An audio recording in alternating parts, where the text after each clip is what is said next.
we're denying ourselves. How? How do we deny ourselves? And I want to say, boy, this is going to go and go. I'm so grateful for this conversation. When you ask, let's say the how first, how do we deny ourselves? I'm going to tell you that there are two aspects of humanity, which I'm now going to refer to as an aspect of the creator in form, if we can do that. Everybody has a sense that they are more than this body and this being, and more than just the day-to-day humdrum, conundrum, and so on and so forth.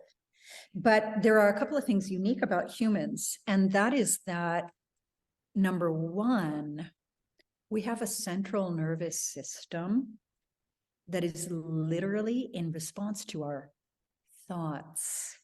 And I want to tell you, most people residing primarily as their connection to humanity with its judgment and time constraints and collective agreements. I just want to check and make sure this is the order that I want to go with. Okay, we have a central nervous system that is in response to our very thoughts, and most of our thoughts are rooted in judgment and separateness. And this is our left egotistical side of the brain, where we're living very one-dimensional. Yeah, and I definitely have to add fear, because that's going to become kind of probably the biggest part of our conversation as we develop it. So here we are, connected to our humanity, which means we're living under the illusion, the constructs of time, the illusion, the constructs of money as it relates to time and human value, and all these collective agreements and constructs that we abide by, and frankly, sometimes without even realizing it. And now we have a central nervous system that's in response to literally the thoughts.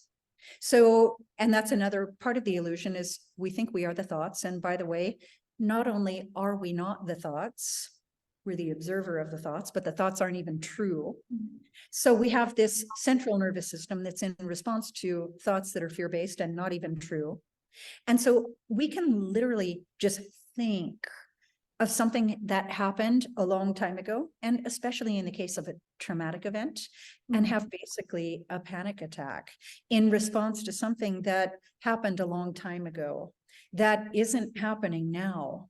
And we also can project that fear into the future in the form of anxiety, imagining that it will happen again, fear of anything that has happened before happening again, anything that has happened to even anyone that you know might happen in the future to you. We have a central nervous system in response to that. That is unique to humans. But the other part that is equally as important is that we mask, and you know what, we do it to ourselves. This is important to know. We mask our authenticity with feelings of, I'm going to call it should and shame, should and shame. And here's what I mean by that. Our feelings are our emotional guidance system. Okay, and so while we're doing it, let's do it. We have at least 3 levels of being, right? So we are an entire energy body called the causal field.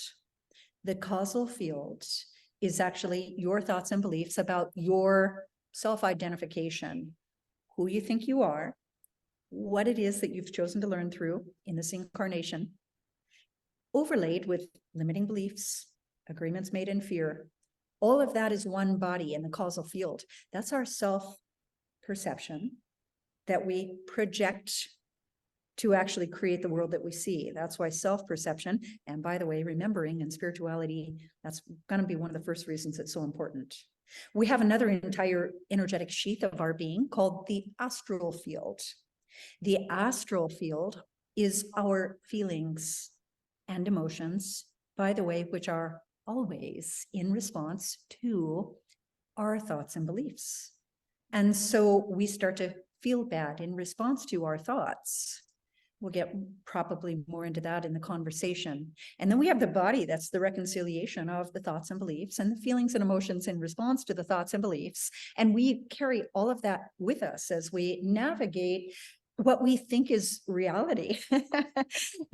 And so when we have a feeling, This is the second aspect of what's unique to humans, just to keep everyone on track with the conversation.